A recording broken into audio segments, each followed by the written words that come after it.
I'm Kathleen Irwin, and I am one of the co-coordinators for this seminar today. Joan Gilman, who's in the back there, is the other coordinator. And we're very pleased to be able to have another seminar on a topic that is, I think, of great importance to us, and fortunately also has one of our most favorite presenters, Steve Rick, who will be turning this over to him in a few minutes here, is probably one of our consistently popular inventors because he can make economics interesting to the uninterested. And so I personally am really looking forward to Steve's presentation as usual. Steve, and thank you for coming again, and we're looking forward to it. Thank you. Thank you.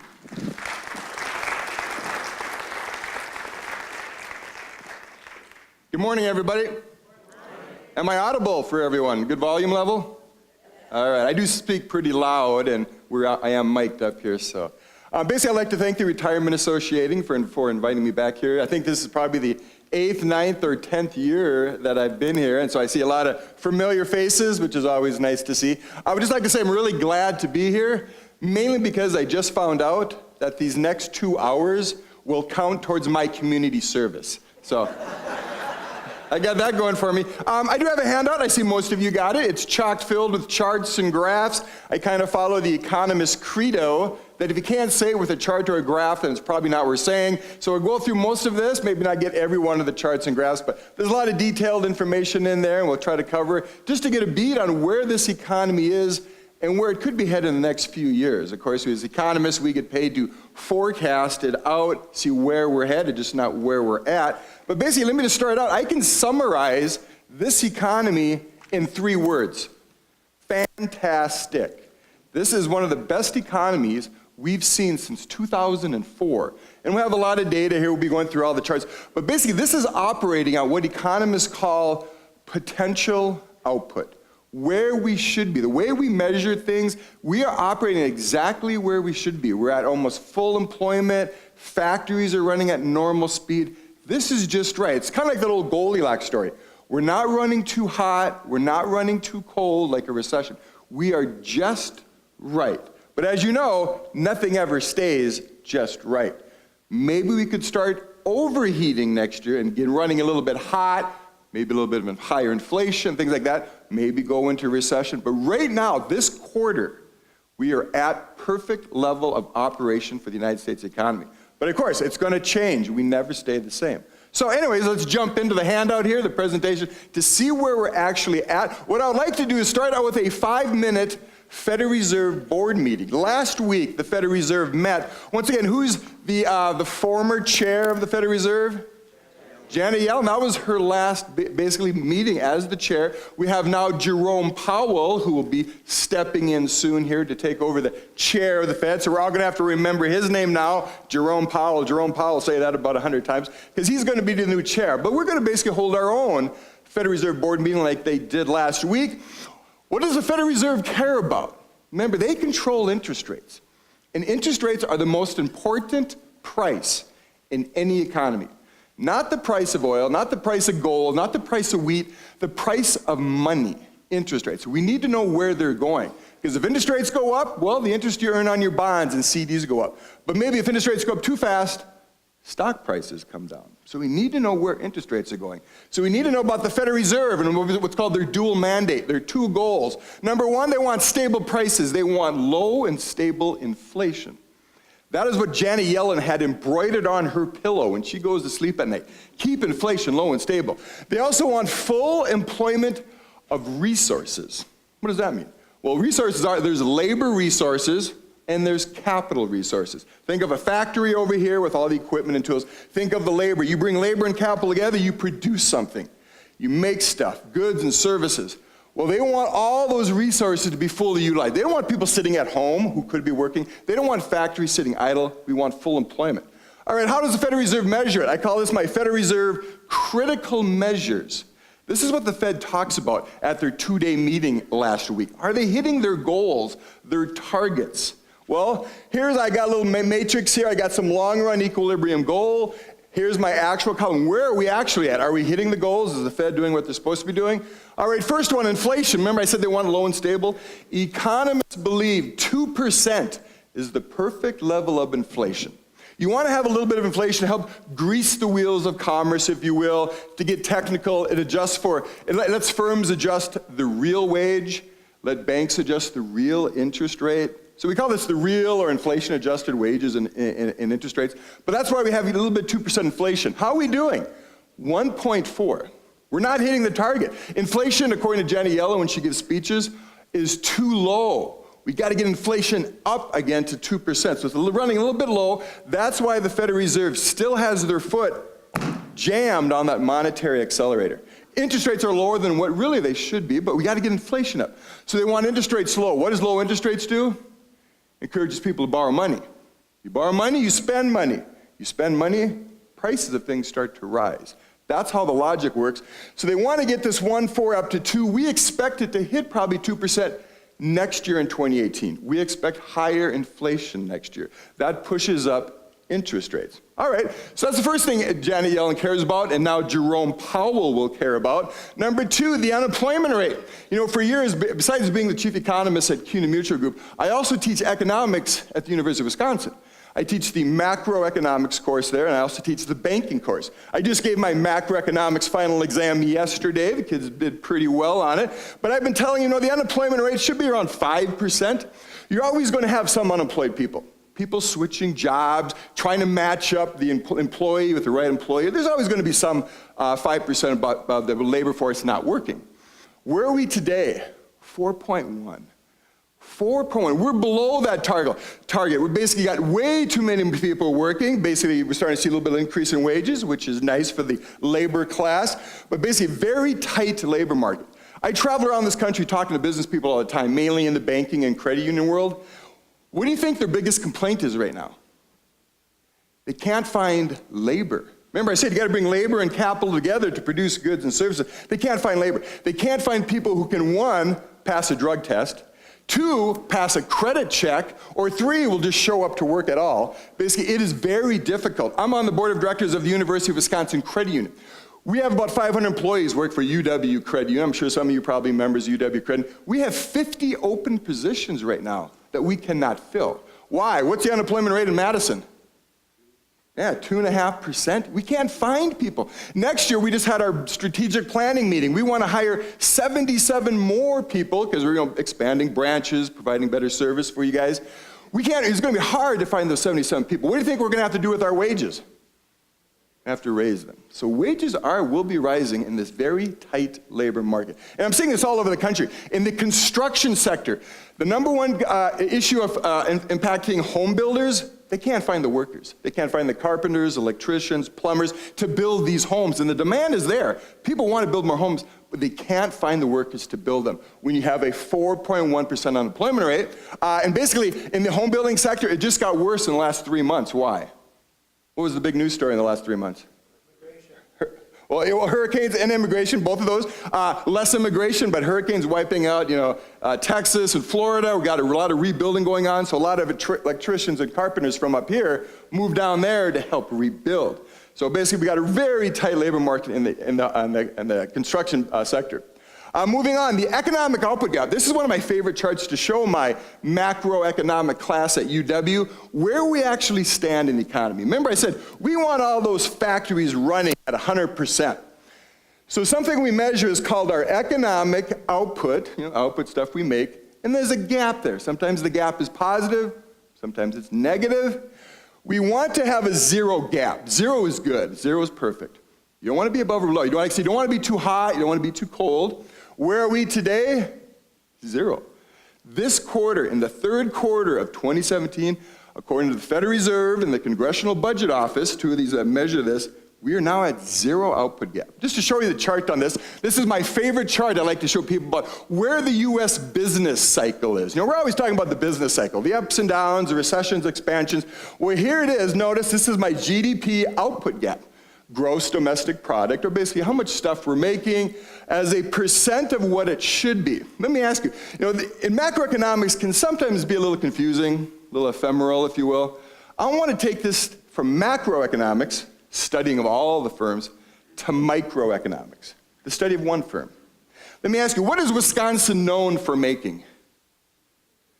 Yeah, I know, everybody says cheese the first time I say that. Okay, what's the second thing we're known for making? Beer. They always say beer. Number two. What's the third thing we're known? Harley-Davidson motorcycles, right? Harley-Davidson, Milwaukee, we got factories there producing these beautiful motorcycles. Let's say this output gap just represents Harley-Davidson. So we're going to use Harley-Davidson as a microcosm, if you will, of all manufacturers in this country. Keeps a lot of things a little simpler. All right, notice here, let's say when Harley-Davidson was first being built and designed, they brought architects together and engineers, and they said, let's build a factory in Milwaukee here that can produce 100 motorcycles per day. That's the rate of production. 100 motorcycles flow out of the factory every day. All right, notice if we go back to 1995 here, and if I called up the purchasing manager at Harley-Davidson, I said, hey, how's your output rate? Are you at 100 motorcycles? And they say, no, we've got about a -2% output gap. Let me ask you, how many motorcycles are they making on that day? 98. Very good, 98. They're only making 98 cycles. They're not making 100, they're not running at 100%. They got a little negative gap there. All right, but notice by what, 1998 there, maybe it looks like February. If I called them up and say, hey, how's production? Well, they would say, I got a 0 gap here. How many cycles are they making? 100. Everything's perfect. They're running at normal operating speed. Notice by 1999, 2000, if I called them up and say, hey, how's business? What's production at? They go, oh, we got a 3% positive gap. How many cycles? 103. All right, now wait, you should stop and say, wait a minute, Steve. This factory was designed to make 100 motorcycles. How can it make 103? How? Yeah, overtime, basically start running people overtime. Make that workforce come in, push them a little harder, run them overtime. But is that sustainable? I mean, are people going to come in every weekend or work night shifts their whole life? Nah, it's not really sustainable. You can do it in the short run. You can have them come in and work overtime. You got to pay them what, though, if they're working overtime? Time and a half. Your labor costs are going up very quickly when you have running at 103%. When your labor costs are rising because you're paying time and a half, what do you have to do to the price of your motorcycle? You got to raise it. You got to raise the price of that motorcycle to keep your profit margin. If you don't, your profit margin is going to be squeezed. So they're trying to raise the price of their cycle. And they can probably do that if demand is that strong. All right, if the price of motorcycles are rising, remember, the price of everything else is going up, GM cars, Ford cars, everything else we make in this country. If inflation starts to rise, and you're Janet Yellen, or now Jerome Powell, what do you do with interest rates? You start raising them. You say, wait a minute, these banks are making too many motorcycle loans.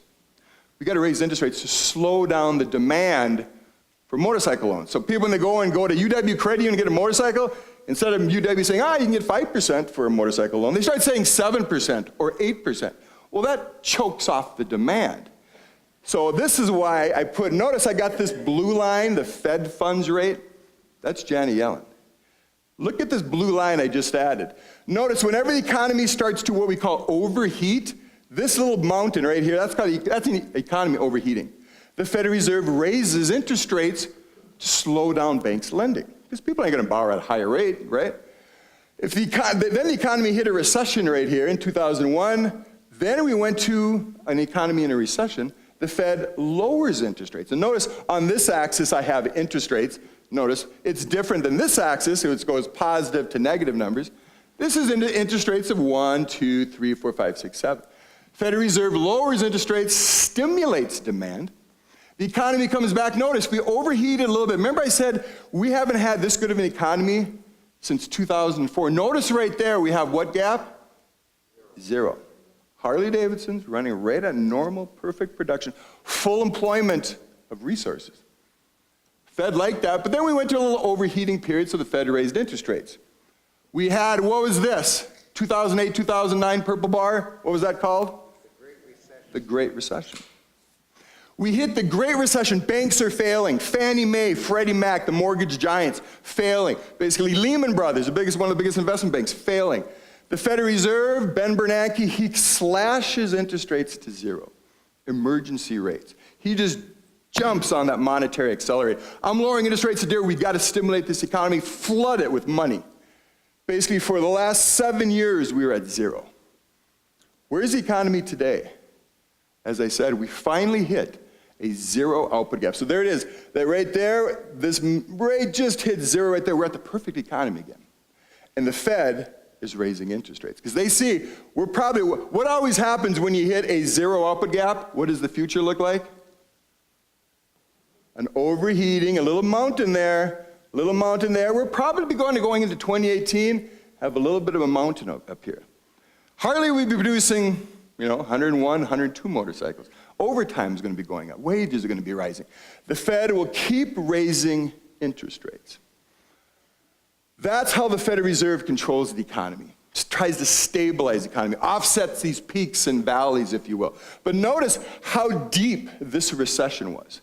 How long the duration of the Great Recession was. So you got to look at the depth and the duration. This was why we call it the Great Recession. We're finally out of it, which is nice. Let's move on. Two more things the Federal Reserve looks and targets at, then there it is, that Fed funds interest rate. This is the main monetary policy tool of the Federal Reserve. We're at 1.4 right now. According to all economic theory, economic modeling, when the economy has a zero gap, we should have this at about 3%. 3% is what economists call the neutral Fed funds rate. Meaning neutral means we're not trying to stimulate the economy with low rates. We're not trying to slow an overheating economy with high rates.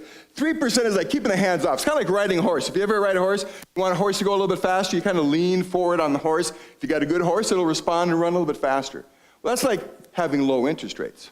If you want to slow the horse down, you lean back a little bit on the horse will feel that and will slow down a little bit.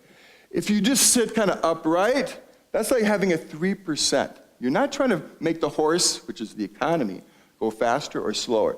We're still at 1.4 today, though. Why is this not at 3% if our output, if our economy is running at a perfect level? This up here. Inflation is still too low. Janet says, I got to get that inflation up to 2%. We are mandated by Congress to try to hit 2%. But this will be approaching 3% over the next couple of years. Watch that Fed funds rate move up to this by 2019, 2020. We'll be hitting pretty close to that 3%.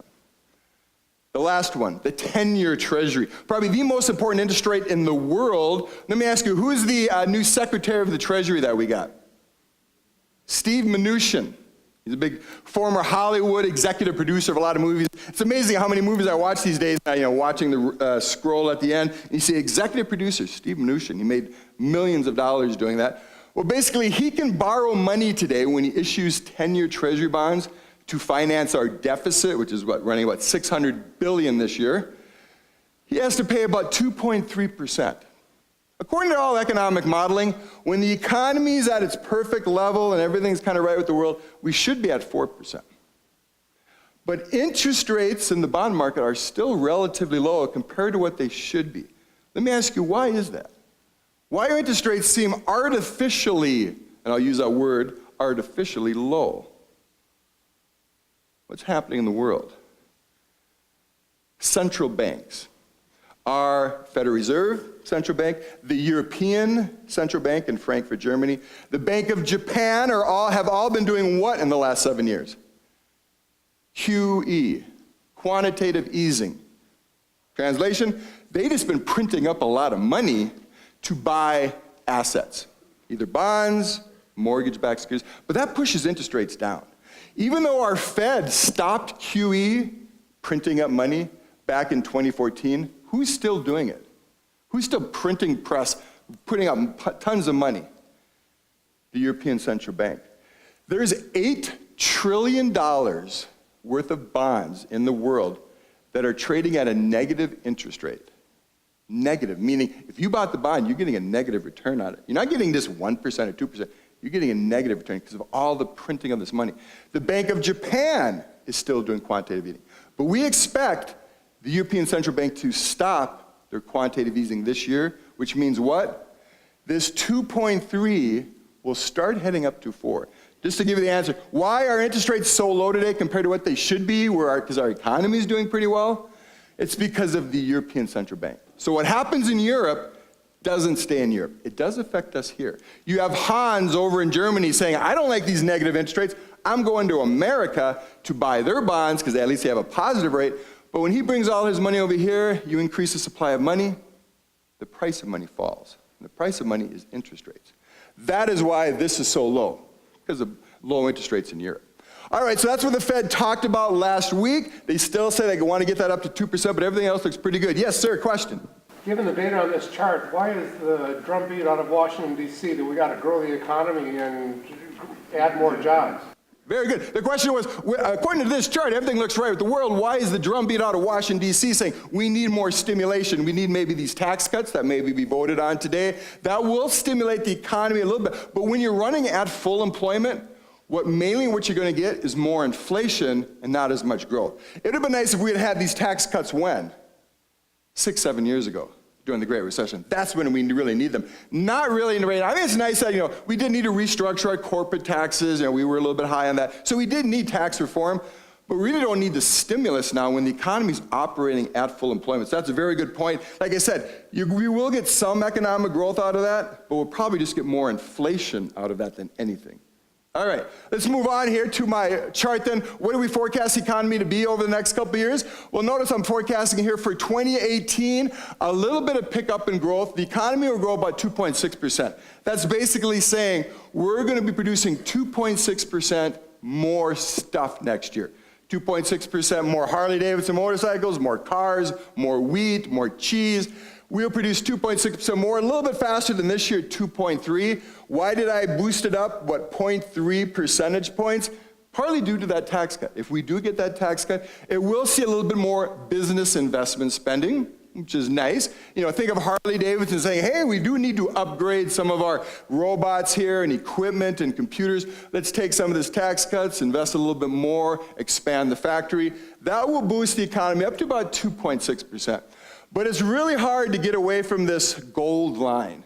What's that gold line? Our long-run growth rate. Our economy, basically for the United States, can only grow in the long run about 2%. Trump has said, hey, we're going to get up to 4%. Remember during his campaign, we're going to get up to 4% long-run growth. He wants to shift this gold line up to there, 4%. Well, let me ask you, how does an economy grow in the long run? Take it down to Harley-Davidson again. How does Harley-Davidson grow 4% more motorcycle production each year? Well, you have to make the factory bigger, bring in more workers. Let's say we brought in 2% more workers every year. Well, you bring 2% more workers in your factory, you should be able to produce 2% more motorcycles, right? But you could also increase production at Harley-Davidson by doing what? Yeah, increase the productivity of your current workers. Increase the productivity so that each worker who's currently working at Harley-Davidson produces 2% more stuff each year. So if you got the current workers making 2% more each year, and you bring in 2% more workers, what's 2 plus 2? 4. That's how it works. Basically, that's how we get this goal line of today's 2% overall growth, because today we have 1% population growth, and we basically have 1% productivity growth. So do the sophisticated math, 2%. That's how I get this goal line. It is very difficult to have our labor force growing at 2% versus today's 1%. Why? We're not having enough babies. You need population growth. And what's happening to our population growth right now? It's slowing. Our labor force growth is slowing. Why? We have baby boomers exiting. I'm one of the last baby boomers. I was born in 1963. Baby boomers go up to 1964. Basically, when I'm retired, I'll be one of the last baby boomers out there. We're exiting the labor force, meaning Harley-Davidson is going to be really challenged to hire 1% more workers each year or 2% each year, because it's just not there. Unless we have, somebody mentioned the word earlier, immigration. And what are we doing with immigration right now? We're shutting the doors on immigration. We're not letting more people in. So if you want faster growth, you want to get this goal line up to 4%, you bring more people into this country so we can grow a 2% population, or you encourage people to have more babies, but then it takes 18 years to get those babies up to So you can see it's very difficult to shift. That's why economists, when we hear, oh, we're going to get up to 3-4% long-run growth. I mean, you can grow 3% in 1 quarter or 2 quarters. But you can't do that quarter after quarter, year after year. That's what we call it the long-run growth rate. I'm forecasting 2.6 next year, 2018. Notice I got something for 2019, though. What's that called? A slight recession, a little bit of a slowdown. Once again, it's very difficult to forecast recessions. It's like forecasting the weather, but we're paid to do this. I look at the trends, I say, we could have a little bit of a slight correction in 2019, and then bounce back in 2020, back to our long-run growth of 2%. But why am I predicting this 1%? Well, let me show you. Let me try to answer this question. When is the next recession? Let me ask you, what was the longest time period we've had in this country with no recession? Does anybody know? When was it? How long have we gone with no recessions? 10 years was the longest we've ever gone between 2 recessions. When was that? The 1990s. Remember the roaring 1990s under Bill Clinton? Starting in 1991 to 2001, we had no recession, 10 years. When did our Great Recession end? June of 2009. We're coming up to June of 2018 here pretty soon. How many years is that? That's 9 years. So basically by this summer, we're going to have one of the longest economic expansions in American history. If we can go another year, it'll tie the record. So this has been a pretty long expansion. But what's happening? The Fed is raising rates. We've seen in that chart, whenever Fed raises rates, what happens to the economy? It starts to slow a little bit. Borrowing starts to drop a little bit. That could cause a recession. Let's just see. Answer this question, when's the next recession? I've been studying economics now for about 35 years. One of the best charts that I have found to predict recessions is this one right here. I work for CUNY Mutual Group. We're affiliated with credit unions. That's one of the reasons why I'm on UW Credit Union's board. I know a lot of banking data, credit union data, but this is one of the best data charts to predict recessions. You see those pink bars? What are those called? Those are recessions. Here it is, 1991 recession, 2001. Look at 10 years between those bars, the longest we've ever gone in this country between recessions. We've gone pretty long here, but basically what is this gold area here? I call this my growth rate gap using credit union data, as you'll see the growth rate gap. What is it? It's just a gap. It's very simple. What I do is I look at credit unions. Because who do credit unions lend to? Households mainly. They do some business lending, but they're mainly household lenders. What percent of our economy is household spending? About 70%. 70% of everything made in this country is bought by households, you and me. The other 30% is bought by government, is bought by businesses for that investment of equipment, robots, things like that. But 70% is us. So if we can look at 70% of the economy and all credit unions do is basically lend to people, that's a really good feeling on where this economy is headed. What I have here is this gap. How is this gap calculated? Very simple. I take loan growth at credit unions over the last year. Right now, loan growth at credit unions is growing at about 10%. Loans are growing very quickly at credit unions. A lot of people are going into the credit unions saying, I want a new car, I want a new motorcycle, I want a new house, give me a loan. Loans are growing 10%. Okay, keep that number in your head. I say less deposit growth.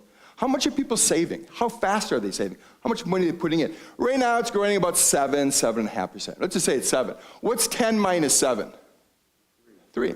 All right. All I did, notice there's 2, there's the number 4, there's about 3. That's where we're at. Loans are growing faster than deposits. Meaning this is happening. People are borrowing future income for current consumption. Because what is a loan? What is debt?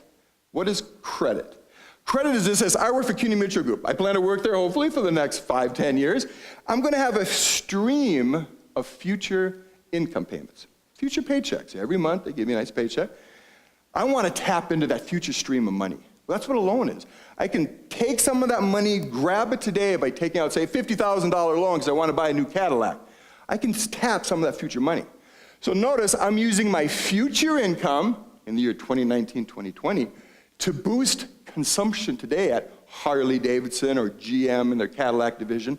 That really boosts the economy. That's what's taking place today.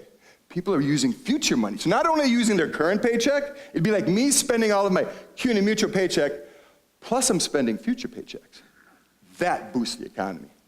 Other times, notice what happens here. Sometimes this is in the negative region. What does negative mean?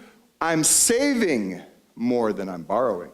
I'm taking my CUNY Mutual paycheck and I'm putting it all at UW Credit Union because I'm worried about the future. I'm worried about a recession coming. I'm worried about something like that. So I'm saving, I'm not spending today. If I'm not spending today, what happens to Westtown Mall? I go into recession, right? If all of us started doing the same thing, all of us start saving, Westtown Mall sales plummet. They start laying people off. We go into recession here in Madison. So here, people are saving more than they're borrowing, so they're saving the current income for the next future. That destroys the economy. That happened there. Now, let's take a look at this data. You get the feel. Are people borrowing more or saving more? Borrowing more, saving more. Notice here, let's go back to 1990. When this chart hit 0, 6 months before the onset of the Great Recession, so we call it a leading economic indicator. It led the recession by about 4 to 6 months. It went negative, boom, we had a recession. We came back to positive over here, it hit 0 again, boom, we have a recession. Goes back to positive, it hits basically 0 there, boom, we have a recession. Goes back up to positive, it's going to stay positive. You see that little gold line I have there? That's my forecast for how long people can keep up this borrowing binge. They're borrowing tons of money right now. But as you know, when you borrow money, the day of reckoning always comes. You got to start paying this back. You can't just have your credit card go up to $10,000 and then $20,000 and then $30,000. Your home equity loan's going from $20 to $50 to $100. Sooner or later, you got to pay that money back. That's why this is called the short-term credit cycle. And the short-term credit cycle or loan cycle amplifies the business cycle. Here, when everybody's borrowing future income, that lifts the economy way up. When people start saving, that depresses the economy. Right now, we're pulling the economy way up to this potential, but it can't keep it there forever. You got to start paying back that home equity loan, that credit card loan. I say by about 2019, notice that'll hit 0 again. When we hit 0, we have slowdowns. People just say, yeah, I bought that Harley Davidson motorcycle 2 years ago. I really don't need another one. I got to start paying back the loan on it. And that's why the economy goes into recession. This is the biggest driver, borrowing, which drives the economy. All right, so that's what I'm saying, 2019. Now, it may not be 2019, maybe 2020, but we are going to have another recession. We haven't eliminated the business cycle, because you can see we haven't eliminated the credit cycle. There's booms and there's busts. Moving on, just to show you there's one false positive. So some of you astute observers of charts, you say, hey, wait a minute, Steve. In 1998 here, we went negative, but I don't see a purple bar. Well, that was due to the 1998 global financial crisis. There was something actually happening. Remember those Southeast Asian tigers we read about in the 1990s? Like Thailand, Malaysia, South Korea, all those countries who had a big financial crisis? Well, Alan Greenspan was in charge here. He saw our stock market plummeting. That's why people started to save more. What did Alan Greenspan do with interest rates in 1998? If you go back to my previous chart, he slashed interest rates. He said, we're not having a recession on my watch. He slashed interest rates here in 98, 99. Look what happened to borrowing. People took on like one last gasp. Say, oh, interest rates are low, I'm going to buy that Harley Davidson motorcycle. It shot up to a really high point and then came crashing down again. So basically, he postponed he postponed that recession, but we did have it. So sometimes you can, hey, we should have had a purple bar right here, but he just postponed it by about 2 years. But it always comes. All right, moving on here. So basically that was my prediction of a recession. What could cause faster economic growth than what I have projected up here? Well, number one, after this tax bill passes, Donald Trump says we need infrastructure spending. We need to spend about $100 billion a year on new roads, bridges, as we saw yesterday, maybe new railway systems. But basically, infrastructure and military spending could lift these bars up a little bit. What else? Lower personal taxes. If we do get this passed this afternoon, which isn't 100%, as you know with Congress, nothing's 100%, lower personal taxes will increase consumer spending. What did I say? What percent of the economy is consumer spending? 70%. That could boost the economy up a little bit in the short run. Number two, lower corporate taxes. We're talking about bringing it down from 35%. They had 20, now they want 21% tax rate. That will lead to a little bit more business investment. Harley-Davidson saying, hey, we got this tax cut, a little bit extra money. Let's go and buy some new equipment, expand our buildings, do something nice. Yes, question? We're going to take this savings and expand our business. Yet a few weeks ago, there was a meeting of CEOs, and the moderator said, how many of you are planning to do that? And 5 hands went up. Yeah, very good. The question was, just for the people who maybe not heard, there was a meeting a couple weeks ago, a bunch of CEOs around the country, and they said, hey, if this corporate tax cut passes and you get all this extra money, how many of you will use it to go out and build new factories, new investments, and new equipment? Very few hands went up. Why? Well, one reason is corporations are already flush with profits. Their cash flows are doing very well. So if they wanted to invest, they really have the money already to invest. And number two, what if they don't have the profits? You can say, well, not every corporation is flush with cash. That's true. But where can they go to get cash or to get financial capital? They can go to their local bank. Local banks are flush with capital with very low interest rates. So interest rates are not preventing businesses from borrowing if they wanted to. The capital is there. So you're right. Getting these, but on the margin, economists like to use the phrase, on the margin. There are some corporations that will respond and say, yeah, with these lower corporate taxes, we're going to invest a little bit more, which will make the economy grow a little bit faster in the short run. And then the last one here, just rising animal spirits. This is a phrase, notice I put this in quotations. This is a phrase by John Maynard Keynes. I'm sure you've all heard it. Keynes, Keynesian economics. He used animal spirits to describe confidence. Business confidence right now is one of the highest it's been in about 20 years. Consumer confidence is the highest it's been in 17 years. When people just feel good about the future, they borrow and they spend. That will lead to both business and consumer spending going up. So animal spirits are already seeing why we're growing right now about 3% growth in the last 2 quarters. A little bit of pickup in both business and consumer spending. Moving on. All right, what's the unemployment rate at today? As I said, we're at 4.1%. Well, let me show you. Here's my little goal line across the chart. I started earlier. Remember I told you in my macroeconomics class, every textbook I've used in the last 20 years said 5% unemployment rate is what we consider full employment, or it's called the natural rate of unemployment.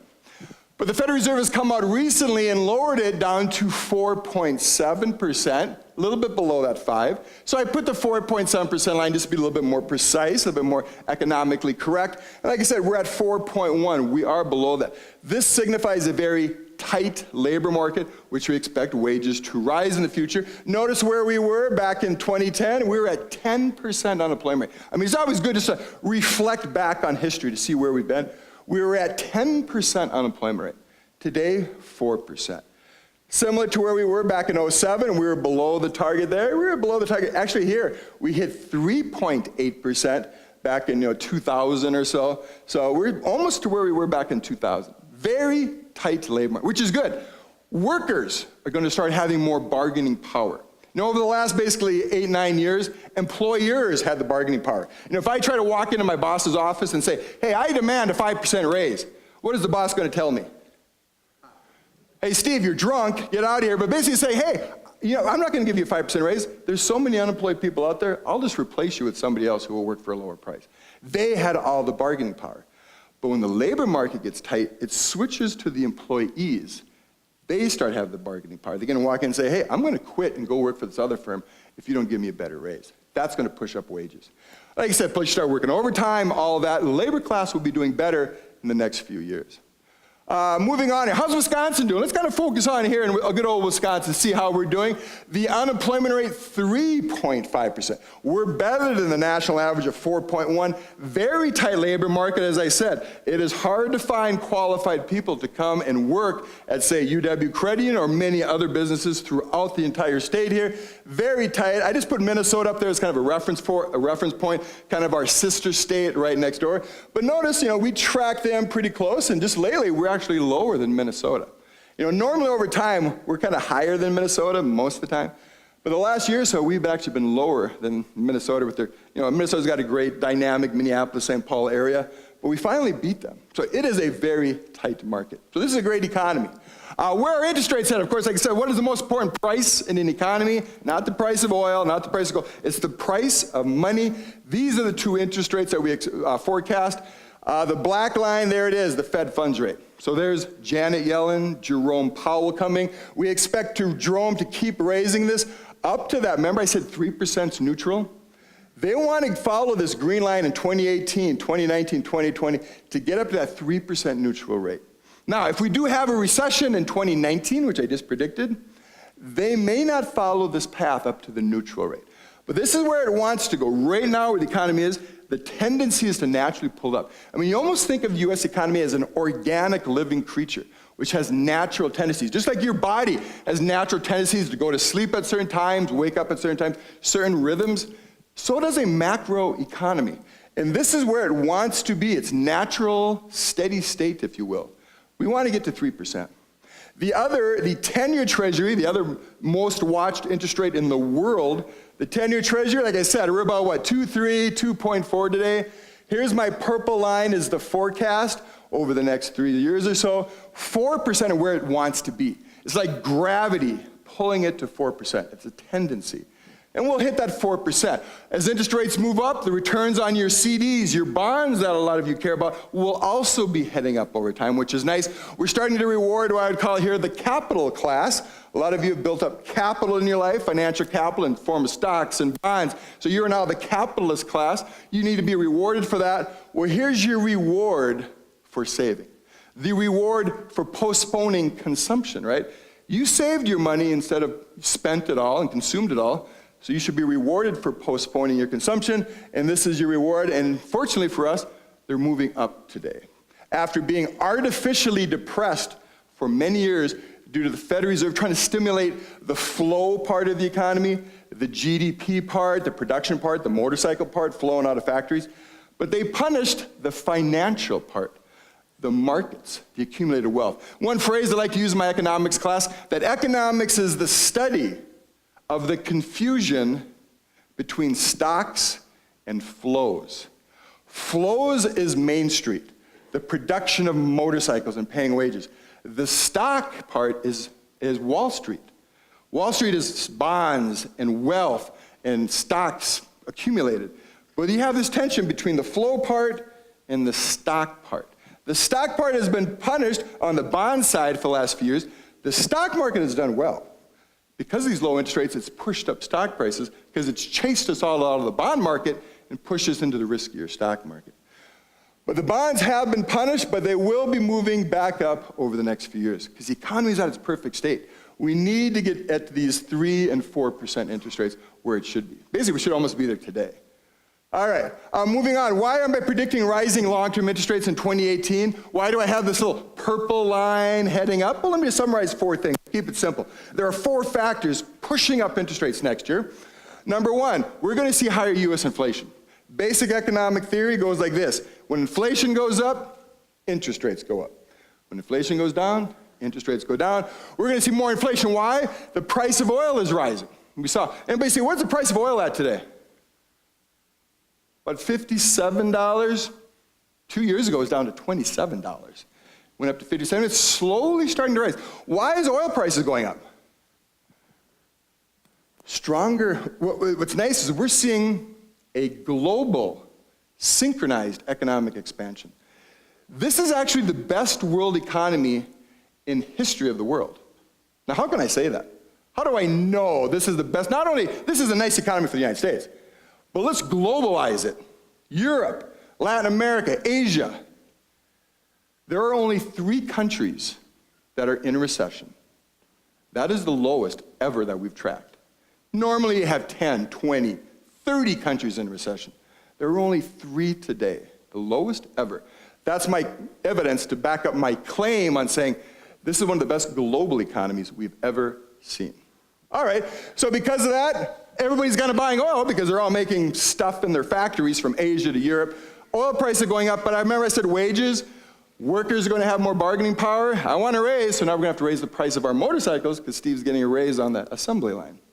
Those two things will push up inflation, which pushes up my little purple line here. Number two, that fiscal package, if it gets passed this afternoon, that would be actually being more inflation than growth, but we will see slightly faster economic growth. Remember, I raised my forecast from 2.3 this year to 2.6 next year, a little 0.3, but most of the effect will show up in higher prices because we're already running at potential. You try to go beyond potential and you just get more inflation, and that's what that fiscal package will do.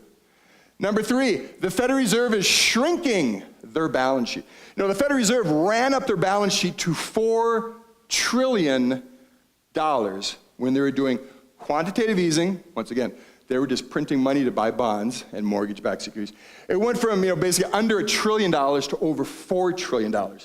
They exploded their balance sheet to help grow the money supply. They are now reversing all that. You reverse all that, that'll push up interest rates. Why did this fall over that time? Because of quantitative easing. You reverse quantitative easing, and everything reverses, and interest rates go up. And the last one, the European Central Bank. Think of the sister institution to our Federal Reserve. The European Central Bank will stop printing money. As they exit their quantitative easing, they'll also put upward pressure on our rates. So these are the four factors leading to higher rates next year. Moving on, what are the big risks? People always say, hey, people come up to me, Steve, as an economist, what keeps you up at night? What are you worried about for 2018? What are some of the risks? So let's just go through some 13 risks that I could kind of boil it down to that affect the market. Remember, you have Wall Street over here, the stock part of the economy, versus the flow part, Main Street over here. So I got markets, Wall Street, economy, Main Street. Think of Harley-Davidson. In 2018, let's look. Number one, U.S. inflation moving higher because of all these factors. That would mean interest rates moving up faster than expected. If interest rates go up too fast, what does that typically lead to? Recessions. So we're worried about maybe a spike in interest rates, a little bit too fast. The Federal Reserve says they want to do it gradually, nice and slow, but it could be faster than we expected. Number two, the European Central Bank exiting QE in 2018. Once again, whenever you see an exiting, that can bring tension to the market. Stock prices could fall like they did in the US. Remember, we had our taper tantrum back in 2014. Our stock prices fell because the Fed announced that they were exiting. So we don't know how the markets will really respond to the European Central Bank saying, yeah, we're not going to print money anymore. Number three, negative European Union government bond rates coming to an end. Remember I said $8 trillion of bonds in the world are trading at a negative interest rate. We've never seen that in this history before. That's coming to an end. That's going to impact global bond markets that we don't know how. That's the risk. Number four, U.S. investment grade and high yield bonds. I know a lot of you invest in bonds. You invest in investment grade, maybe you want to take a little risk and go into junk bonds, get some high yield bonds. Well, those spreads will widen this year because of the lower foreign appetite. Because of negative rates in Europe, remember Hans over in Germany, he's rich, he doesn't like negative rates. He wants to invest in American corporate bonds. But as rates in Europe start going back up, Hans says, yeah, I don't need to buy American bonds anymore. I'm just going to buy European bonds now. Well, that means less demand for our bonds. But that means interest rates on our bonds will start to rise. The spread will start to increase. Number five, the new Fed leadership will be tested. Remember, I said Janet Yellen is out. Jerome Powell will be coming in. But remember, Jerome Powell was appointed by Trump. Will he be just politically driven, bending to Trump's wishes? Or will he be driven by the economic data? Because Jerome Powell is technically, he's not an economist. And normally that job is held by PhD trained economists. Does anybody know, well, what is Jerome Powell's background? What was he trained in? He's a lawyer. I'm not nothing against lawyers, but he's not an economically trained economist. So we don't know, will he be just driven by political forces or by true economic data? He's going to have to be tested. He's been on the board, but now that he's chair and has the power, we'll see how he behaves. Number six, the term premium on treasury bonds will start to go up. Once again, as the Feds and the central banks stop doing all this money printing, we could see a spike in long-term interest rates. We don't know how big the spike will be. If interest rates rise up too fast on the treasuries, mortgage rates go up. And if mortgage rates go up, what does that do to the housing market? It can crash the housing market. So we're really concerned, once they start stopping all this money printing, what's going to happen with interest rates? Because housing is affected, auto sales are affected, motorcycle sales.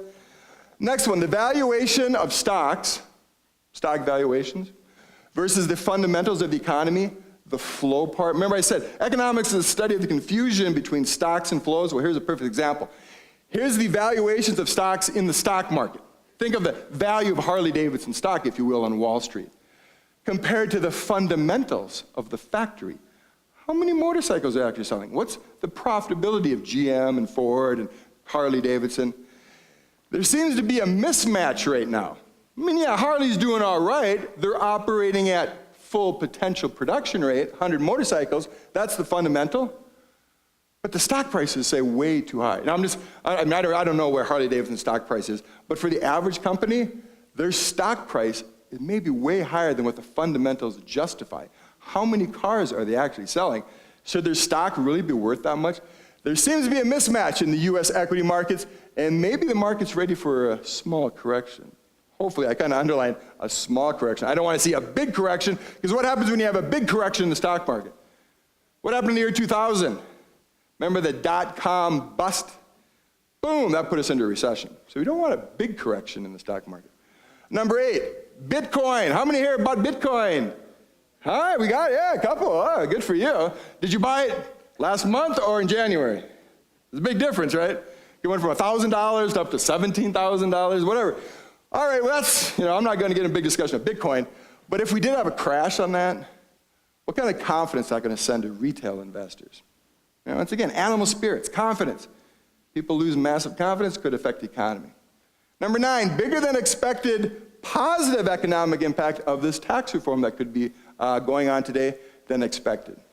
What if it really pushes this economy? What if businesses go nuts and just start investing and pushes higher inflation up? We don't know what can happen. There's always uncertainty. Number 10, a continued rise in U.S. inequality. Right now, income inequality is the greatest it's ever been in the United States. You hear about the 3 richest people in the United States have more wealth than the bottom 160 million people. 3 people have more wealth than 160 million Americans. We are seeing it getting worse, and this tax bill will make it worse. That leads more dissatisfied voters. That could be more populism. All right, we'll see how that plays out. Number 11, Special Prosecutor Robert Mueller, and once again, what he's going to find in 2018 could have major impacts on the market. We don't know. Number 12, rising commodity prices. Remember I talked about oil prices going up? That's a commodity.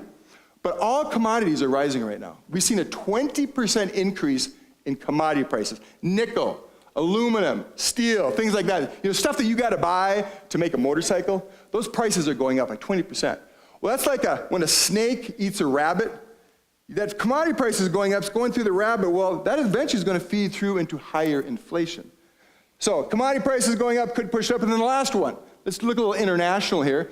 Who's the second biggest economy in the world? China. Some say it's actually the biggest economy right now. It depends on how you measure it. But basically, we're worried about a housing bubble burst in China. We had our housing bubble when? 10 years ago. It burst, put us in a recession. It also put our stock prices down. We're worried about that happening in China. They're having equity market correction, basically falling stock prices. Slower Chinese economic growth. When you have the second biggest or first biggest economy in the world going into a slowdown, that could impact the world economy overall. So these are the 13 things that if you went to an economics conference and talked to a bunch of economists, this is what we talk about. This is what keeps us up at night. Moving on. What about our deficit? How's our deficit doing this year? How much does Steve Mnuchin, our Secretary of the Treasury, have to borrow? Remember, I said he has to pay 2.3% to borrow money from you and me for 10 years. Well, here's our budget deficit. We're forecasting about a $594 billion deficit this year. Next year, 520, 625, $700 billion by 2020. All right, is that bad? Is that unsustainable? Can we afford that? The answer is right now, the answer is yes. You see the purple line? The purple line is looking at our deficit as a percent of our economy, our GDP. Just like if I walked into UW Credit Union and I wanted to get a loan for that $50,000 Cadillac, what are they going to say? What's the first question they ask me? Hey, Steve, what's your income?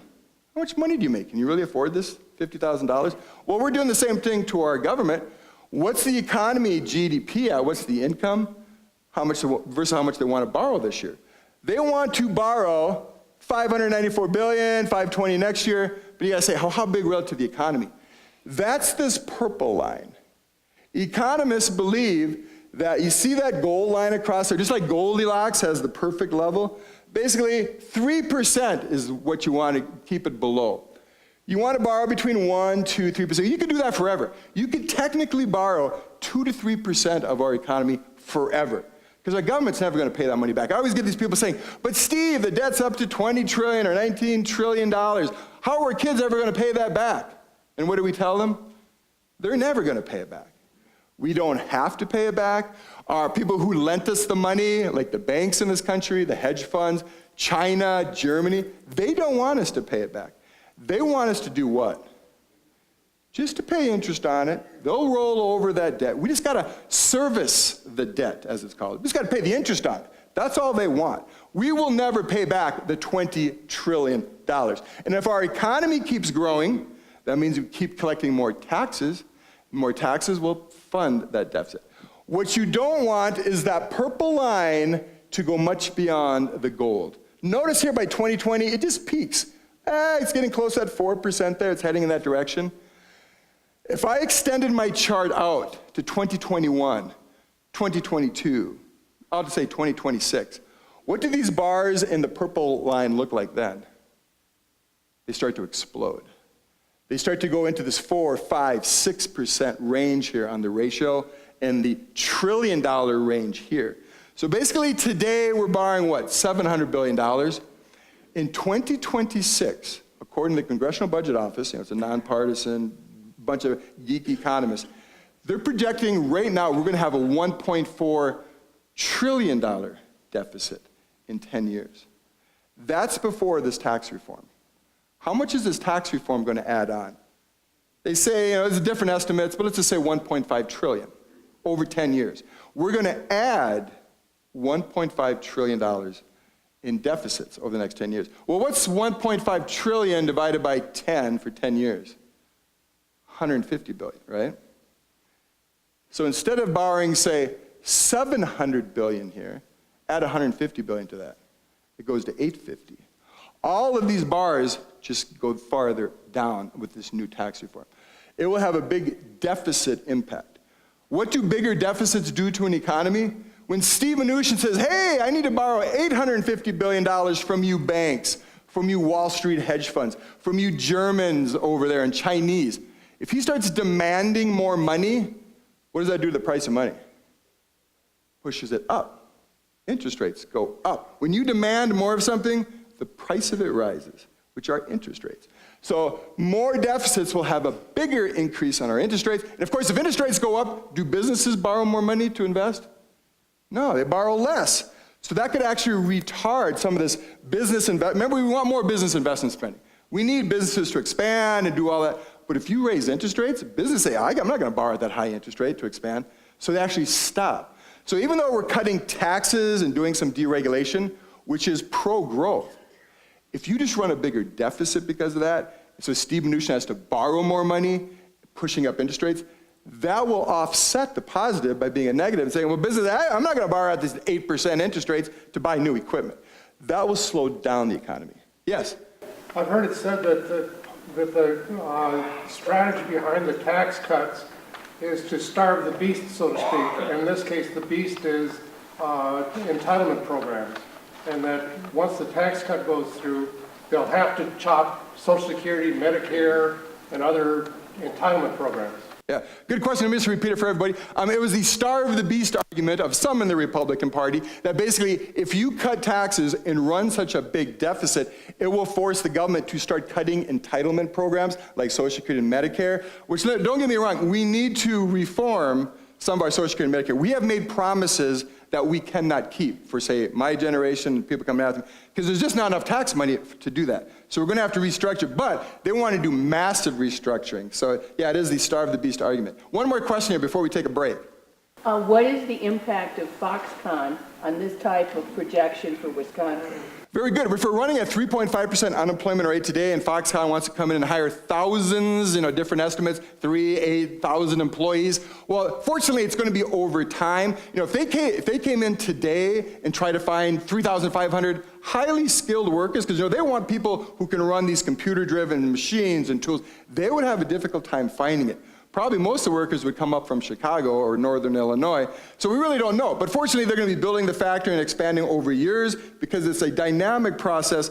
Hopefully, we can get workers, train them in tech schools, get them ready, but it'd be very difficult to find it today. We have a very tight labor market today, which would just push up wages for people who, they would take workers away from, say, Harley-Davidson, would leave and go there, and Harley-Davidson would have to pay higher wages to replace those workers. So it's just going to intensify our already tight labor market. So with that, it's 5 after. We're supposed to take a break at 11. Let's take a quick 10-minute break. We'll come back and wrap it up. The auto market has been doing great in the last few years. Just to kind of show you the chart on this, once again, basically, economists believe 16.5 million is considered a good car sales. So once again, an economist, when they present charts like this, they should always have a goal line across it. What's good? What's the target? What's our benchmark, if you will? So 16.5 million, you see for the last few years, we've been above that. Why have we seen so many car sales? Well, prior to that, during the Great Recession, we didn't have that many car sales. And remember, like I said, the economy is this natural organism. It wants to return to its steady state. So if we get shocked away from that, we're only buying 9 million cars. I mean, think of Zimbrick here in Madison. Car sales just plummeted from close to that 16.5 million down to about 9 million, came back up, hit that 16.5 million. So we're basically kind of making up for some pent-up demand where people didn't buy cars here because of the Great Recession, worried about their job, maybe laid off. But they're starting to buy those cars now. Here's my forecast for the next few years. 2018, about 17 million cars, still above. Dropping a little bit in 2019, so car sales slowing a little bit. By definition, when you have fewer car sales, what is that called in the auto industry? Kind of a recession. A little bit of a recession. But it's kind of a good news, bad news. The bad news is we're going to see fewer car sales in 2019, 2020. Remember, I'm forecasting that recession in 2019. But the good news is we're still at or around where we should be. So even though we're declining, we're still above where we consider to be good. But it'll still be fewer production of cars in those out years. Let me ask you, what explains this little jump right here? Look at that big jump on that purple up to what, close to 19 million car sales? What was that all about? Yeah, very good. We saw those cars underwater in Houston, right? They had all those pictures. So there's going to be a lot of used cars for sale in newspapers saying slight water damage, low price. Don't buy any one of those. But basically, this is replacement cars. And just to give you kind of a little how we're going to see a wealth transfer because of this. I work for CUNY Mutual Group. We're an insurance company. We provide insurance mainly for credit unions, insure their building, insure the board of directors, all that stuff. Business insurance. But we also provide insurance for households, for cars and things like that, just like a normal insurance company. So because of what happened with this hurricane, follow the logic here. We're going to have to, we have this bond trading room. If you ever, right across the street, it's CUNY Mutual. Up on the 4th floor there, we have one of those bond trading rooms that you see on the Wall Street. These men and women are in there, got all these computers, and they're buying and selling bonds, frantically. I go by and look in their window once in a while. Well, basically, what are we going to have to do?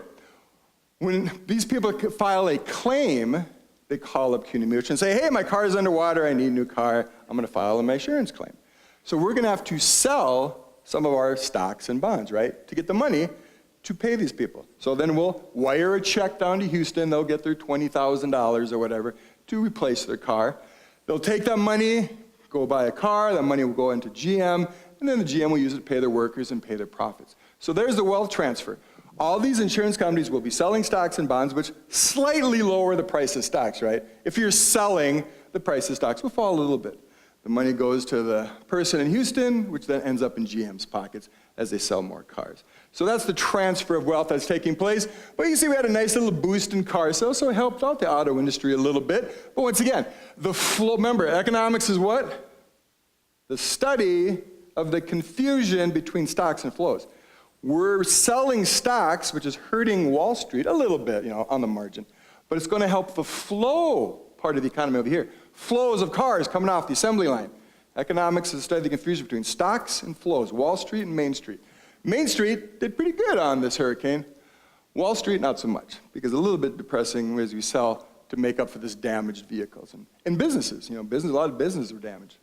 All right, moving on. What about the housing market? Hey, how's that housing market doing? Like I said, we're trying to build all these homes. Demand is picking up. Home prices are rising fast. Home prices today are the highest they've ever been in this country.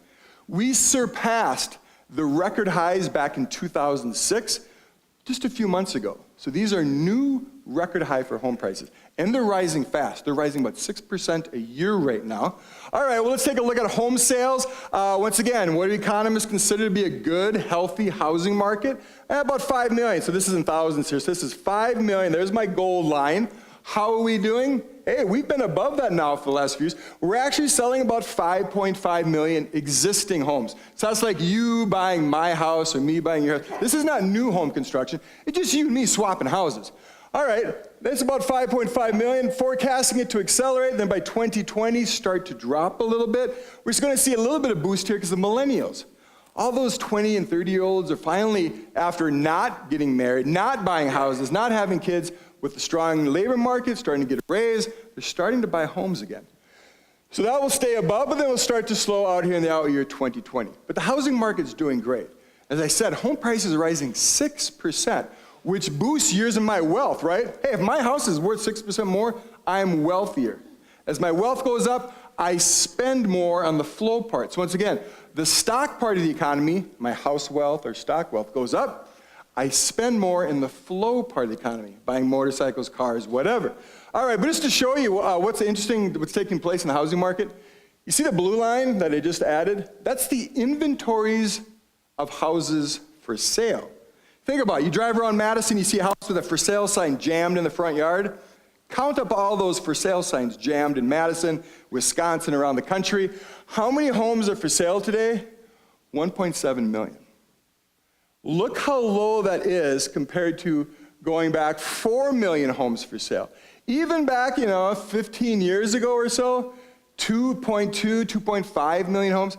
This is one of the lowest homes for sale that we've seen in a very, very long time. And remember, there's more people today. We're comparing apples to oranges here. There wasn't as many people back here in 2003, and our population grows about 1% a year. We got way more people today with way more houses today, but there's fewer for sale.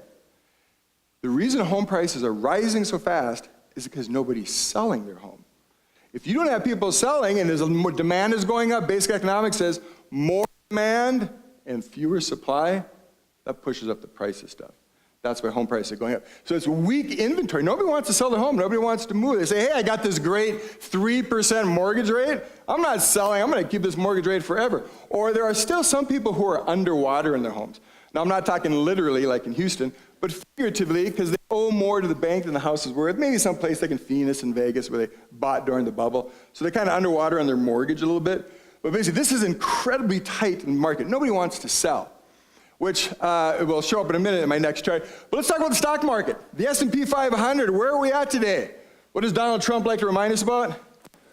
We're at record highs in the stock market. All right, well, that's good. It's called the wealth effect once again. You and I feel wealthier. There it is. See this area on my chart? This is the nominal S&P 500 index. You can see actually right now my chart goes up to 2,600. It looks like we're going to be hitting 2,700 pretty quick here.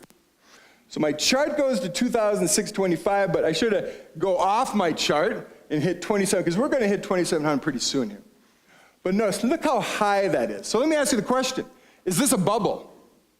Can I answer the question, is this a bubble, by looking at this blue area here, this aqua-colored area? The answer is no. I can't say if it's a bubble or not.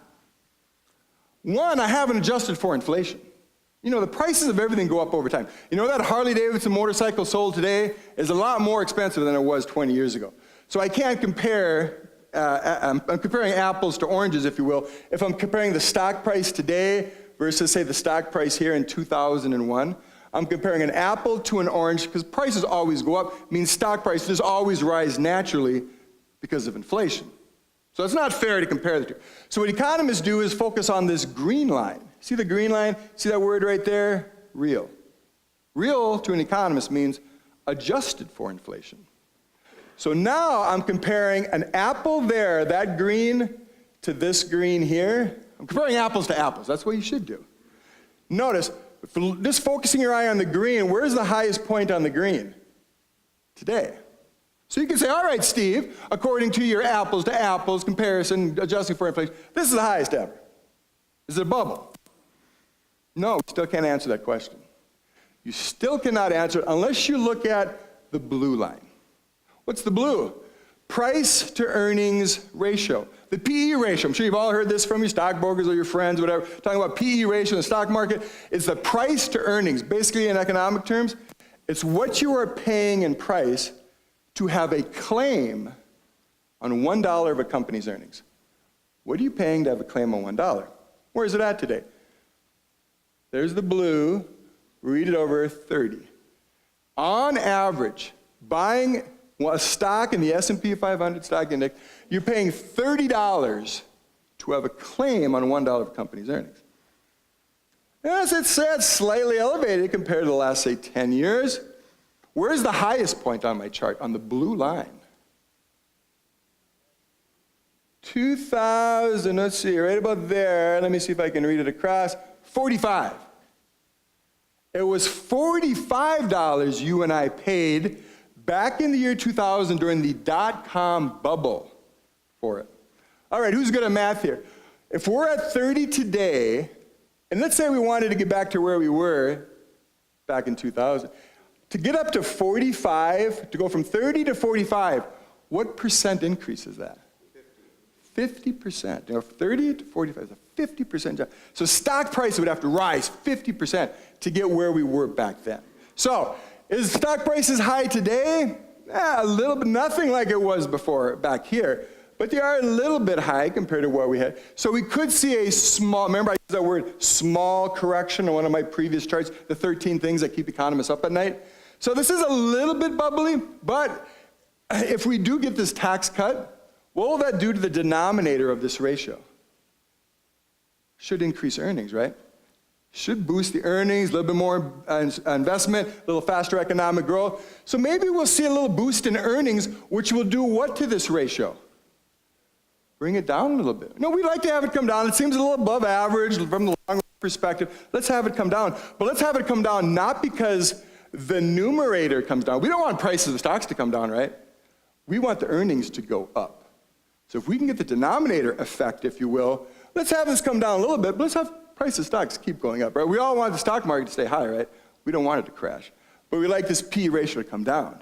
We can have it come down if earnings go up. So we'll see how that plays out in 2010. Like I said, with faster economic growth next year, maybe we could see more earnings. All right, moving on here. One of my favorite quotes from a great economist who died about 10 years ago, a guy named Hyman Minsky. Anybody heard of Hyman Minsky? Yeah, when he was alive, he didn't get much play. Not that many people knew him. He was a professor at Berkeley for a while. He was a professor at Washington University in St. Louis. He's a great thinker. He wrote a lot of books, and they got published, but he didn't get a lot of play. He wasn't up like the Nobel Prize or anything like that.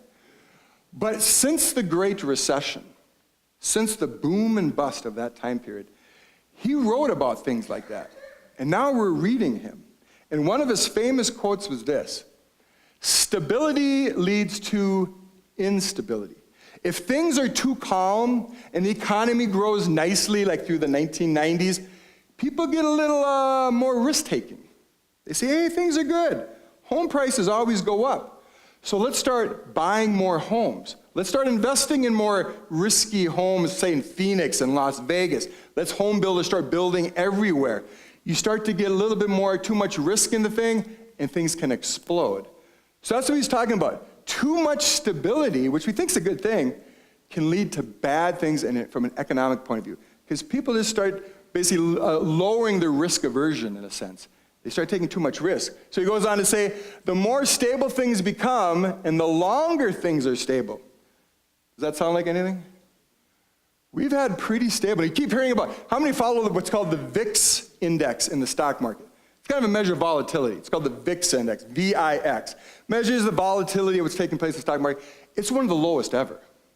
So we got a very stable stock market, and it's been going on for quite a while now. He says the more unstable they will be when the crisis hits.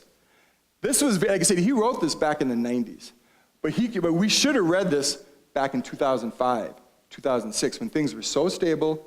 Home prices kept rising 6, 7, 8, 9, 10, 11, 12% a year, and then boom, they came crashing down. Is this replaying in the stock market today? The stock price for the last 9 years of going in one direction. Here's the direction. Higher and higher with not too many big, no, we had a little bit of dip here. Looks like a little W there, I guess Wisconsin right there. But basically just keep going up and up and up with not much volatility. People start taking too much risk when that happens. They get like Bitcoin. People are going out now, tapping into home equity loans to buy Bitcoin, to do stock investing. That's when you get into problems. So we're a little bit concerned of this. Stability leads to instability. Very profound quote by a guy named Hyman Minsky. Did I say hand go up? Yeah, you had your chart of 13 risks. Yep. What would the impact of a major natural disaster or North Korea getting into a battle with us, what would that do? Very good question. The question has to do with what if we had some major natural disaster or some other big event like North Korea? Well, of course, the first thing that always happens in such an event is consumer confidence plummets. People start hoarding cash. They start saving. They stop borrowing. What percent of the economy is consumer spending? 70%. When 70% of anything starts to shrink, that puts us into recession. That happened, the classic example is 9/11. When 9/11 hit back in September 2001, consumer confidence crashed. We went into recession. Remember, George Bush was going on TV, hey, Americans, don't let the terrorists win. Don't sit at home. Get back out to the mall. Keep spending. Don't save the money. Because if you just sit at home and don't go to restaurants and go spend, we will go into recession and the terrorists will win. So that's a classic example. Consumer confidence fall, people save more, spend less, there's your recession. So basically that's what happens. You get in a shooting war with North Korea, consumer confidence is going to plummet because there's so much uncertainty there. Do they got nuclear weapons? Do they got an ICBM that can actually hit us? Or will it just blow up in space? All these unknowns. But people will not spend, and that will cause a recession, and a big recession. All right, moving on. Here's a chart on home prices. Our home prices rising. As I said, yeah, they're rising 6%. Why are they rising? Because there's nobody selling, and the demand is increasing. Is this similar to the bubble we saw back here 10 years ago in 2005, 2006, when we were rising about 11% a year? Well, this was a bubble because we had speculative demand. It was actually called Ponzi borrowing. Remember Ponzi? Remember, who was the guy out of New York? Bernie Madoff. Remember his whole Ponzi scheme? Economists actually called it Ponzi borrowing in the mortgage market. What does that mean? That means I'm just borrowing money to buy speculative homes down in Phoenix. Homes I'm not going to live in. I don't live in Phoenix, but I just buy them, hope to flip them. And I don't even, in my mortgage, I don't even pay the interest rate back. It's like they were doing a lot of what's called those negative amortization loans, where not only am I not paying the principal back, I'm not even paying all the interest back, and the interest is just being added to the principal. And a lot of those were taking place. That was called here a Ponzi, speculative finance. Some say, Steve, we're getting 6% now. That seems pretty high compared to income is only growing 3% a year.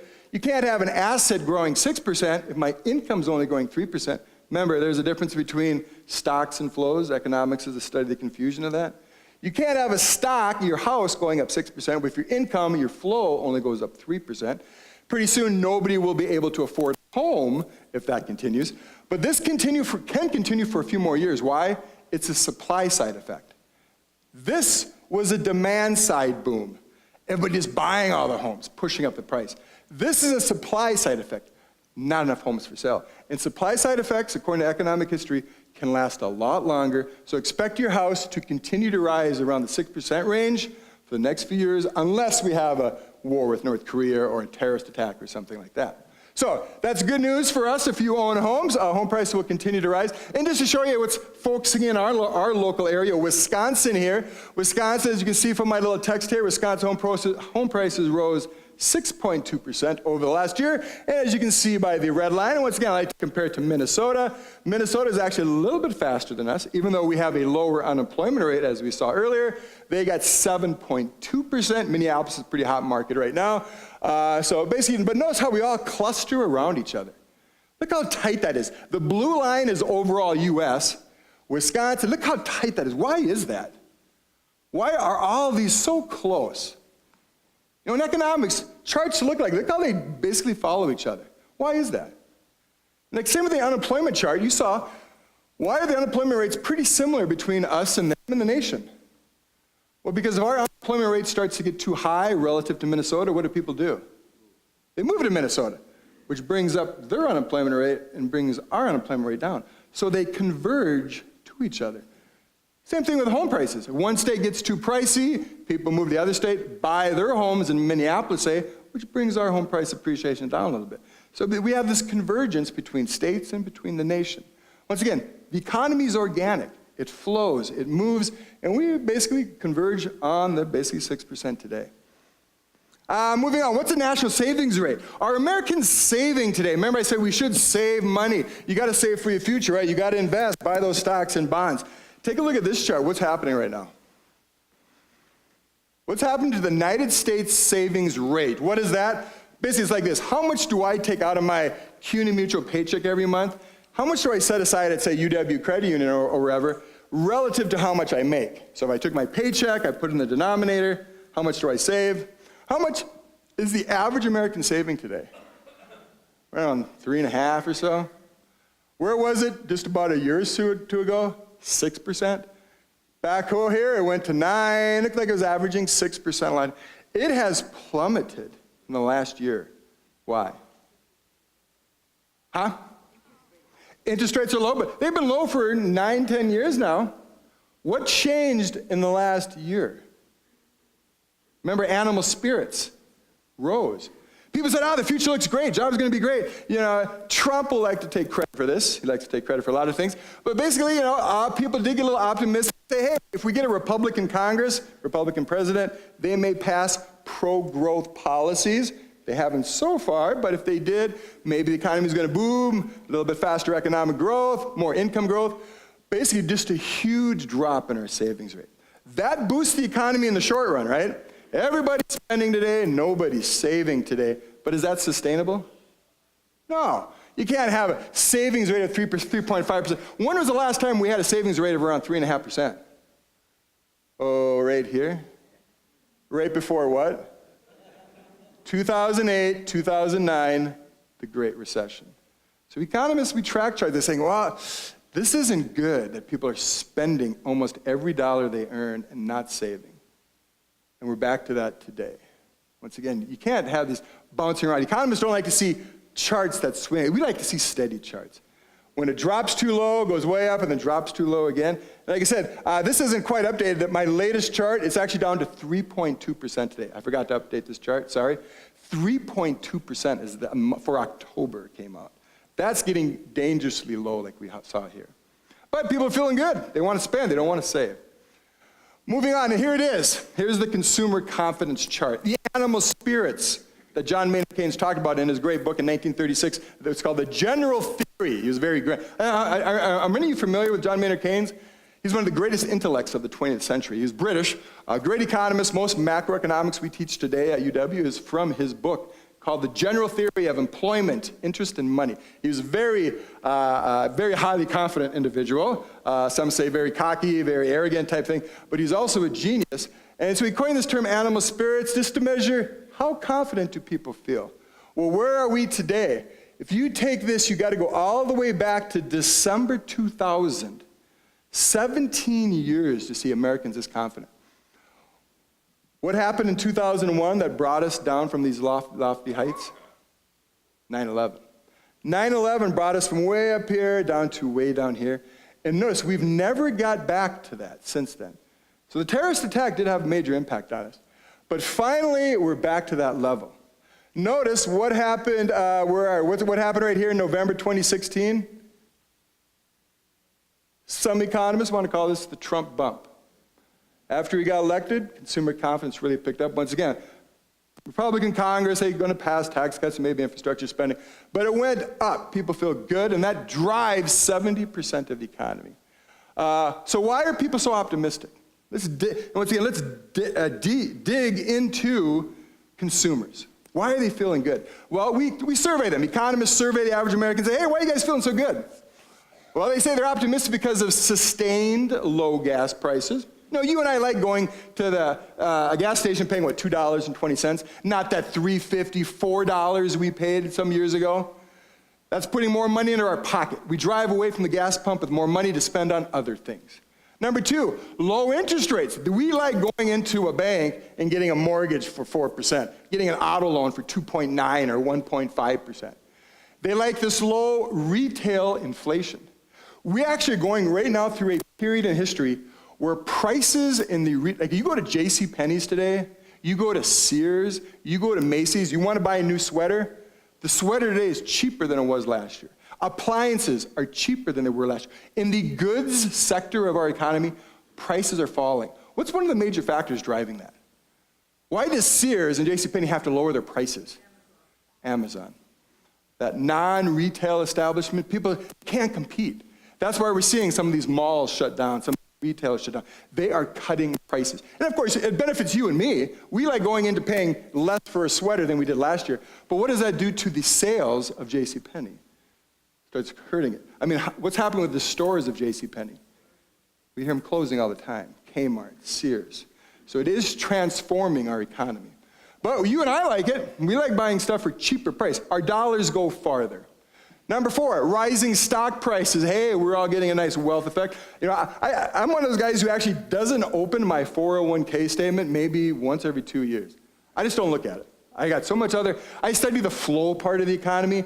I don't study too much the stock. I mean, I watch it, but I'm not opening my statement every day. I know that I'm putting money in, I'm letting it ride.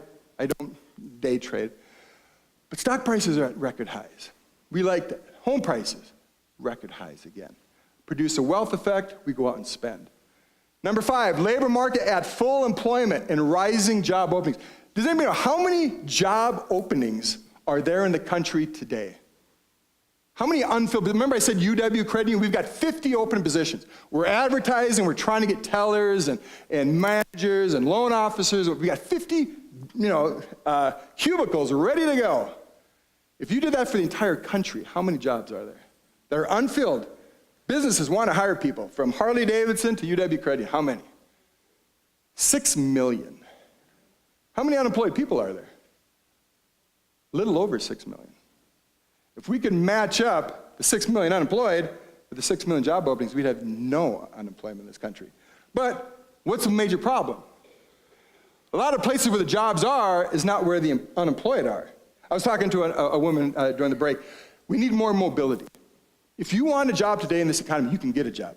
But if you're living in Flint, Michigan, do you probably have a job? Maybe not. But if you move to Texas, you can get any job you want. Move to California, move to Florida. You got to be mobile. You can get a job if you're willing to move. But of course, as we also talked, Ellie and I talked, there are social issues with that. You're leaving your family, you're leaving your friends, your neighborhood. But if you move, you can get a job. You just got to be willing to be mobile. But this is, I want to say, that's 6 million. That's the highest in American history of job openings, unfilled positions, work that needs to be done, but we can't find the workers for it. Number 6, low debt burdens. Remember I said we got to service your debt. The federal government, Steve Mnuchin's got to pay interest on our debt. You and I have to pay interest on our debt, if you guys still have debt. Basically got to pay interest on it. It's the lowest ever. Why? Because the interest rates are so low. You know, the auto loan at 2.9% or a mortgage loan at 4%. Very low debt burden. So not much of my income is actually going to pay interest to the bank. It leaves more of my income to go and buy meals for my family. Number 7, improving credit availability. Banks are more willing to give you a loan. If you walk into a bank today, say you're a millennial, you want to get a car, they're more willing to say yes. A few years ago, they were saying no. Now they're saying yes. The last one, possible tax cuts. We'll see that this afternoon if it passes. This is all the reasons saying we think things are great, we're optimistic, we're spending, we're not saving. What about the pessimism? You got to take the other side. Hey, there's got to be some things they're not too happy about. Number one, worries over the pace of job growth. It is starting to slow down a little bit, even though the unemployment rate's at 4.1. How many workers are we actually hiring each month? That is starting to slow a little bit, mainly because we're running out of people to hire. And right, if there's nobody unemployed, you're going to have zero growth. But we always do have some population growth. But we are seeing a slowdown in job growth. Political uncertainty, dysfunction, gridlock. Just turn on the news at night, and that's all you see these days is political. Republicans fighting Democrats and vice versa. 3, slow wage growth. We haven't seen much wage growth yet.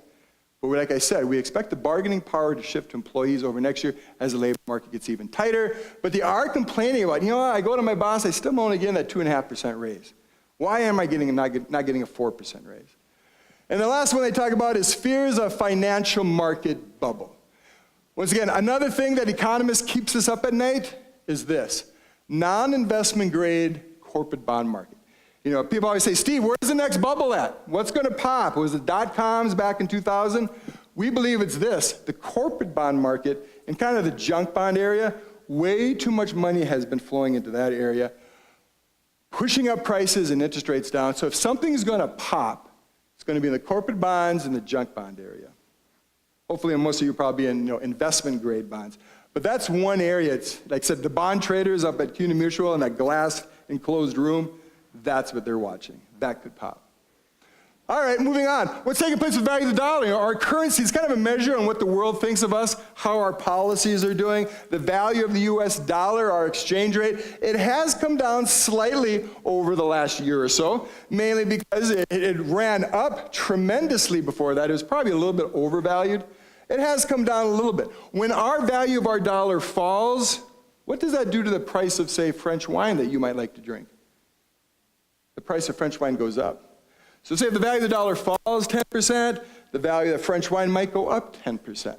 So French wine might be going up a little bit of inflation. Now, if you're in Napa Valley, California, and you're growing wine, and you see the price of French wine going up 10%, what does that allow you to do? Raise your price a little bit, maybe get a little bit more. If everybody's raising prices, what do we call that? Inflation. So here's another way inflation comes into our country. We call this in the economics land importing inflation. Because we have a falling value of the dollar, you see it right there, value of the dollar falls, French wine, and everything else we buy, I'm just picking out French wine, but Toyotas and all that stuff, they go up in price, which allows our domestic manufacturers to raise their price. And if everybody's doing that, boom, you got inflation. As I said earlier, when inflation goes up, what happens to interest rates? They go up. So interest rates could be rising because of the lower dollar.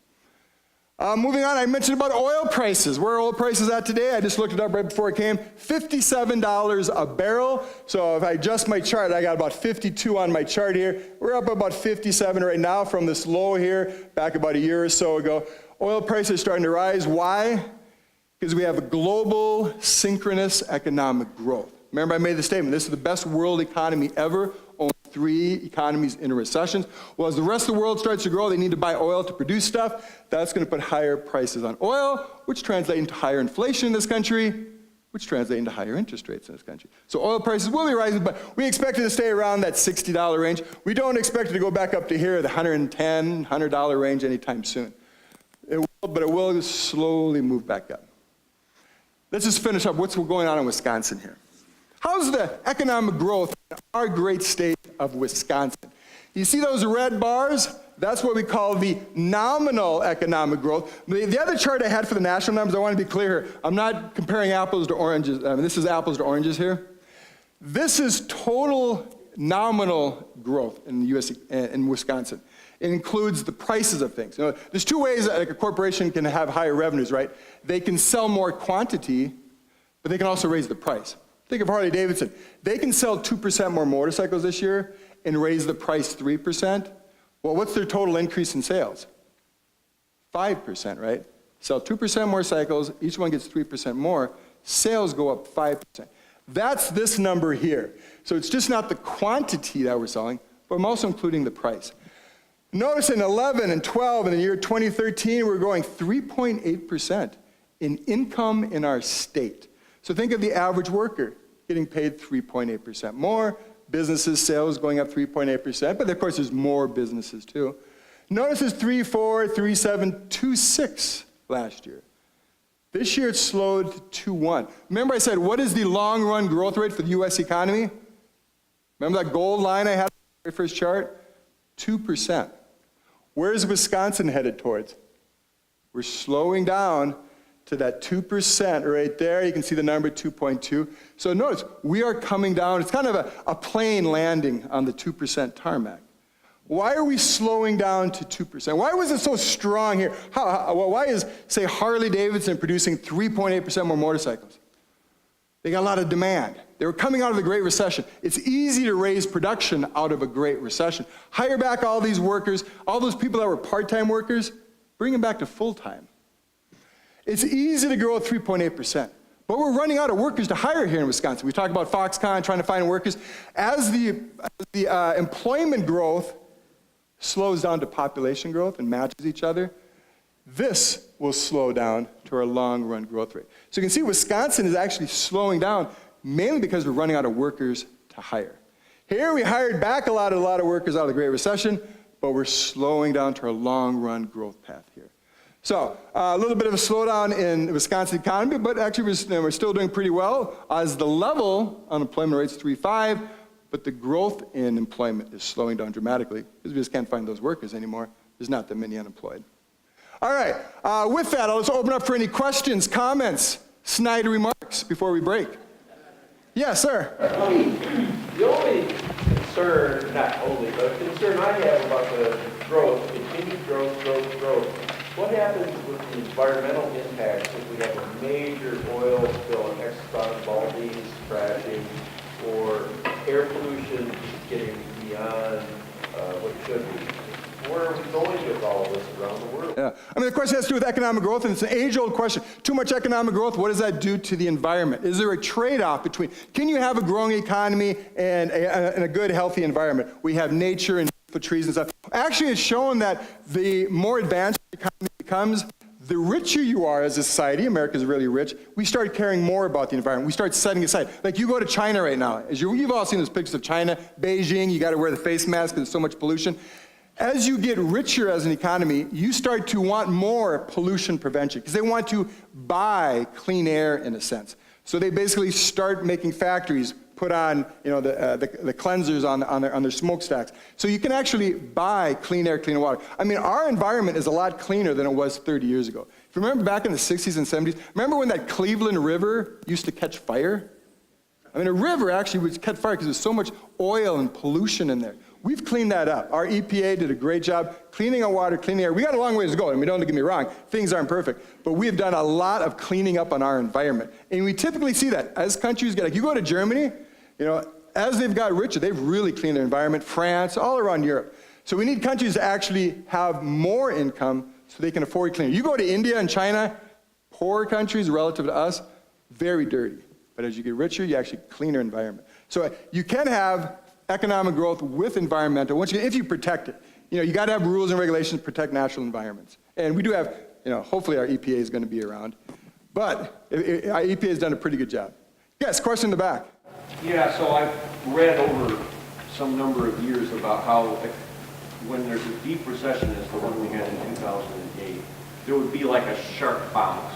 And your chart on GDP output gap shows exactly that, because economists have been confounded by why there wasn't a sharp bounce as there were in earlier recessions, which your chart actually shows. That was actually eyeballing the rate of improvement. So looking at the charts, we should be where we are now in about 2013, but it was just very slow to return. Have the economists figured out why that happened? Yes. The question was, let me repeat the question. Usually when you have a big drop in sales, think back, going back to Harley-Davidson. Harley-Davidson's only producing about a minus 6% output gap. How many motorcycles is Harley making? 94. So people postpone buying the motorcycles. But when the recession's over, they usually come back and buy that, and the sales would jump way back high again. So you gotta have a recession, but then it bounced back. Notice it took us 8-9 years to bounce back. Why? What was different this time than compared to past recessions? I think that's your question. This was what we call a balance sheet recession. Remember, economics is study the confusion between balance sheets and income statements, stocks and flows. Normally, in this past, they were flow recessions. People just stopped buying cars or whatever, and we had a flow recession. This was a balance sheet recession, where people's balance sheets got over-leveraged. They took on too much debt. Why? What were they buying? Real estate, speculative. Hyman Minsky said, stability leads to instability. People's balance sheet got so over-leveraged, bank balance sheets got so over-leveraged that we had a balance sheet recession, not an income statement recession. Balance sheet recessions, according to a very famous book called This Time is Different by a gentleman named Kenneth Rogoff. He's now a professor at Harvard. He was my macroeconomics teacher at UW. I went to UW here in the PhD program back in 88 through 92. Kenneth Rogoff was my macro instructor. He just wrote a book called This Time is Different. And he said, every time you have a balance sheet recession, meaning too much debt, people got overly leveraged, and you have a banking crisis, it takes 7 years to recover. He went back over 700 years and studied every country around the world that had balance sheet recessions. You know, Greece might have had one 700 years ago. Germany had one 200 years ago. He looked at every country. 7 years was the average. Well, let's go back to here. The Great Recession ended right there in June of '09. Let's count 7 years. 1, 2, 3, 4, 5, 6, 7. Kenneth Rogoff was right. Sometimes us economists get things right. He said it would take 7 years for this balance sheet recession to recover. He wrote his book, basically, right, he got published in 2009. It's a great book. I would highly recommend if you're interested in this kind of stuff. He said it's going to take us 7 years to get out of this. And a lot of people poo-pooed him, say, no, you're full of crap, Kenneth Rogoff. What do you know? Yeah, you're a professor at Harvard, but you don't know anything. We're going to come bouncing back here. We're going to have a nice brown area up here. And he goes, no, you're not. It takes a long time for banks to heal, for people to pay down their debt. They took too much debt. Remember, what causes the business cycle? The short-term credit cycle. That's what affected us here. And we're basically out. It took us 7 years. Very long time. But it was a balance sheet recession. Anything else? Yes? You talked about instability in the Bitcoin and what that might be a threat.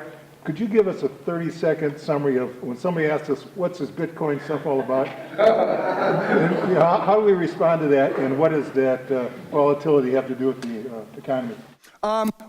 Basically, Bitcoin is what we call a cryptocurrency. It's basically a currency on the internet. It's not backed by anything. It's based on what's called this blockchain technology, where this guy named Fukumura, some hidden guy, made up this technology, this code a long time ago.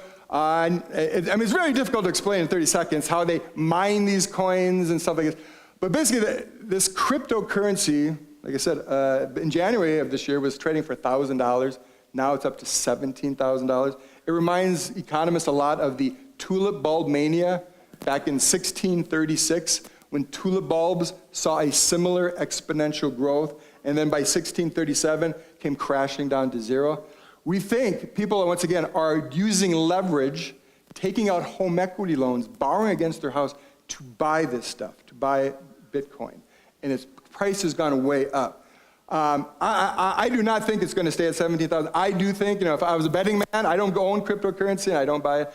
But I think it is going to come down. I think it is a bubble with the way people are getting overly leveraged into this.